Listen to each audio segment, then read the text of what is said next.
Welcome to Sunshine Cathedral's Queer God Squad. It's Tuesday, September 24th, 2024. I am Reverend Dr. Darrell Watkins, the Senior Minister here at Sunshine Cathedral. I am Reverend Dr. Robert Griffin, the Executive Minister. Faith and religion can be complicated for the LGBTQ community. Surveys show that evangelical faith is the justification for the greatest attacks on the queer community. The Queer God Squad is going to explore our religious community. Let's explore the big news of the day and what it means to you. I am Reverend Dr. Ann Atwell, the Minister of Connections. This is live, and then we are available on demand. If our community is important to you, share this news with your friends and family. Join the conversation on your favorite streaming platform and social media. At Sunshine Cathedral, we're here to tell you that you are God's miracle, not God's mistake. This is the Sunshine Cathedral perspective. Homophobia compounds aging issues. AARP LGBTQ plus Dignity Series is released every 1 to 2 years. Aligned with previous studies, Dignity 2024 finds that many LGBTQ plus adults still worry about social isolation and support as they age.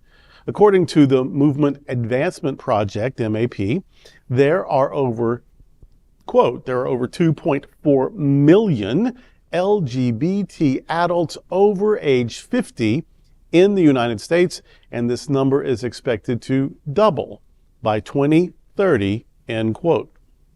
Research consistently shows that queer older adults have different life experiences than their heterosexual and cisgender counterparts. LGBTQ communities are diverse in race, ethnicity, age, socioeconomic status, ability, and even other ways. There is more to understand about how inequality and discrimination impact their quality of life across their lifespans. Historically, queer people have faced discrimination in every area of their lives, from employment to housing to healthcare. Research shows that LGBTQ people sometimes create strategies to avoid discrimination, such as going back into the closet to find suitable housing, or foregoing essential health care, which can jeopardize their mental and physical well-being and even their longevity. The Queer God Squad thanks the AARP, the American Association for Retired Persons, for sharing this vital information with the public and for their research and programming meant to address these issues.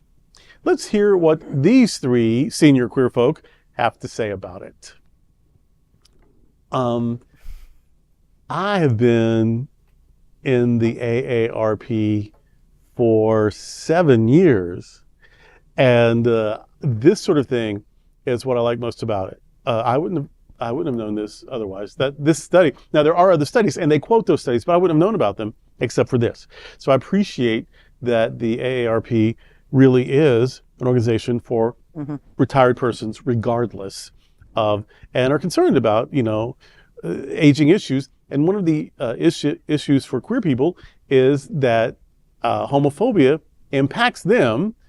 And of course, it doesn't impact people who aren't LGBTQ. And so how do you work with that with your aging issues? And like that people are going, after being out maybe half or more of their lives, having to go back into the closet just to find a place to live. Or because either to be accepted or because they're afraid they'll be bullied. Sometimes as you age, you become more vulnerable. You might be in a wheelchair, you might have memory issues, you might whatever. And they're honestly afraid if people know that they're gay, that the people who they're paying to help take care of them might actually be mean to them. And so they try to hide that. I am not going out of this world lying about who I am. I had to do that for the first 18 years in the world. It took me that long to work it out. And then once I worked it out, once I could tell me the truth, I told everybody the truth. So I don't think that I am built in a way that I could. I would just people would just be mean to me, and I'd just be sad because I don't think I could go back into the closet. Now, this was posted on the socials, not only in the AARP magazine or whatever, or on their website, but they put it on the socials. They want people to know. Sponsored, so that it gets out there. And it's a big report, so they put it out in pieces. So what percentage of LGBTQ plus people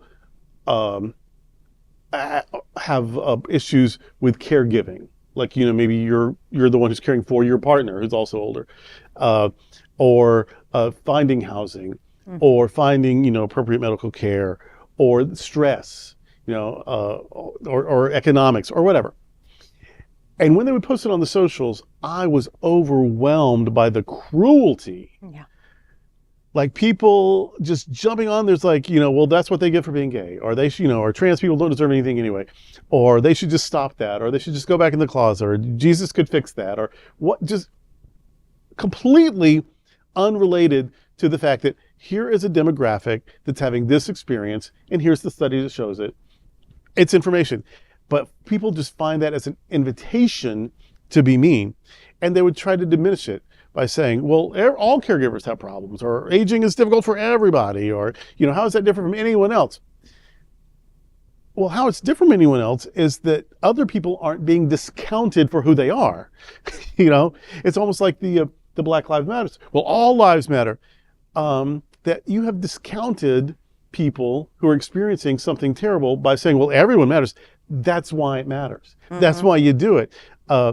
So the reason, when we decide and we have no way to prove it, when we decide that fetuses deserve advocacy and their hosts, who are real live human women, do not, that matters. So yeah, when people are having an experience that they're only having because of who they are and how people treat them because of who they are, that matters. We talk about that. And here comes just these waves of bullying saying, well, who cares? And who are they? And why should that matter? And their questions are the answer. That's why. That's why we need the care that we request or that we deserve. It's actually pretty common within the lesbian community. We care for each other. We actually form these families, these cohorts where we care for each other, because you don't know what kind of care you may get. You don't know if you can afford the care. There's that. And that's not cheap. Yeah. No, it isn't. That's a significant issue in the population.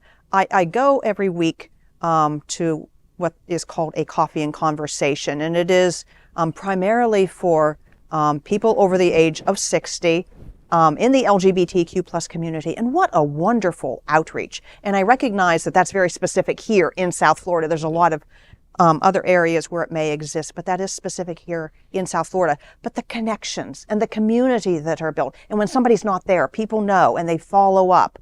And that doesn't occur everywhere. This is a real issue, and I'm so pleased that AARP is aware of this and on this. Yeah. Hopefully that will start some effective conversation. I never technically signed up for AARP. I signed up by default because someone I happened to be with turned a year older than I. So when I signed him up, I by default became. Yeah. When you sign up for AARP, your spouse is automatically enrolled also. So Are you talking about my wife Amy? Because that's the same thing. Yeah. I got there first. I got there Never first. technically signed up, but by default. But I love once a month just getting all my AARP magazines and sitting on the deck. Sitting on the deck and reading it with a cup of coffee in the morning time. I love all the information. A lot of good stuff in those magazines. I usually just toss them out, but there's a lot of good stuff because I'll say, hey, we need to do A, B, C, and D around some of these things that are listing. Now, what I find fascinating about the LGBT component of this is I am happy to see that enough LGBTQ people registered with AARP that this is not a viable segment of the AARP organization. Because a few years ago, this wasn't the case. And I don't know how they got Now to they're that. doing this every year or two. Yeah, and so I'm glad to see that there's enough of us who have put a dent into that demographic, say, hey, we're here too, we're not invisible, and these things are important to us as well. And I'm just, it's just one of those reminders that not everyone is in the same social location, Right. or backgrounds, everything else, where, retirement's gonna look different for one than it does for other, healthcare is different, and yet we have this information. I think information is power. And once we know what we know, then we can begin to do something with this kind of information that's coming up from the AARP. And I believe to be a trusted organization. I've never, and so very helpful with a lot of things across the board.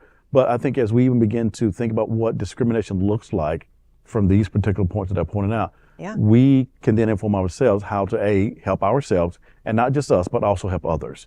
because we sometimes have to become the voice for those who can't speak up. That's right.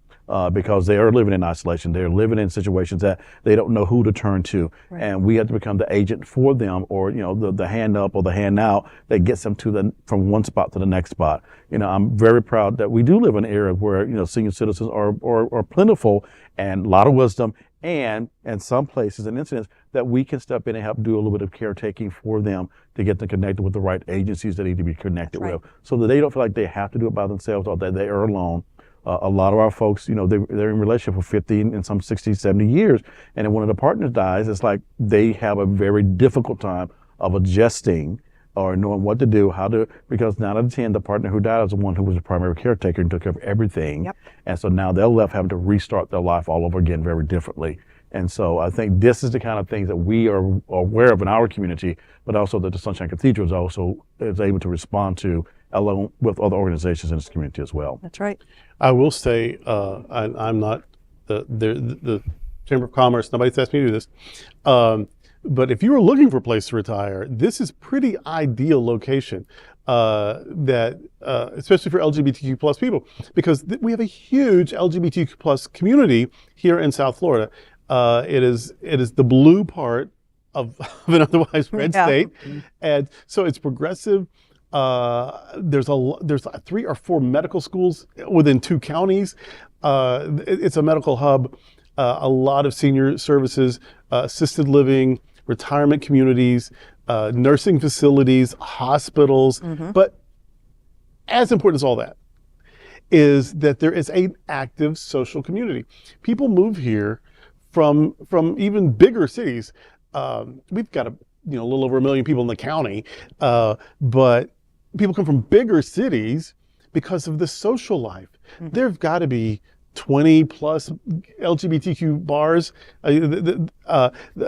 half a dozen theaters, a pride center, a gay chorus, a pride house for youth who need help. There are services and there's community. There are political organizations. There are several LGBTQ identified churches, and then several more LGBTQ inclusive churches.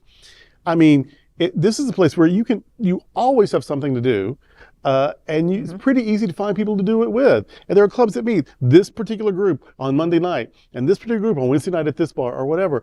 Silver sneakers for exercise. It's a whole new lease on life. So if you are worried about isolation or loneliness, don't worry about our governor.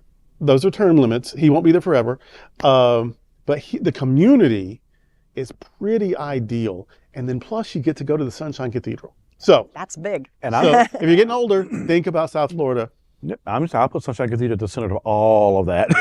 Yeah, really. And really is. And we were talking about some travel stuff earlier. I mean, there's a travel club, the Happen Out Travel Club, and we have lots of people. We're getting ready to go on a trip as a part of that group, and there's some talk already about the one for next year with Machu Picchu. And we're coming to you on a quear network. Yeah, you want to go to travel. So, there is something here for everybody, especially from the LGBT community. There's something for everybody. Hello, we got a gay mayor right now. So, right. And when I was just speaking a few moments ago about the coffee and conversation thing, one of the major sponsors of that is AARP. Yeah. So there you go. She's there every week. So, nice. Yeah. Can't get away from it. Well, that's the day with the Queer God Squad. We want to thank you for joining us. We're here daily at 3 p.m. to have some fun and to discuss what our LGBTQ plus community is talking about. Sunshine Cathedral is the world's largest progressive queer church. Progressive, queer, and God are words that naturally should go together. And we're all in this together. Remember that. You are God's miracle, not God's mistake. Until next time, we are the Queer God Squad. Goodbye.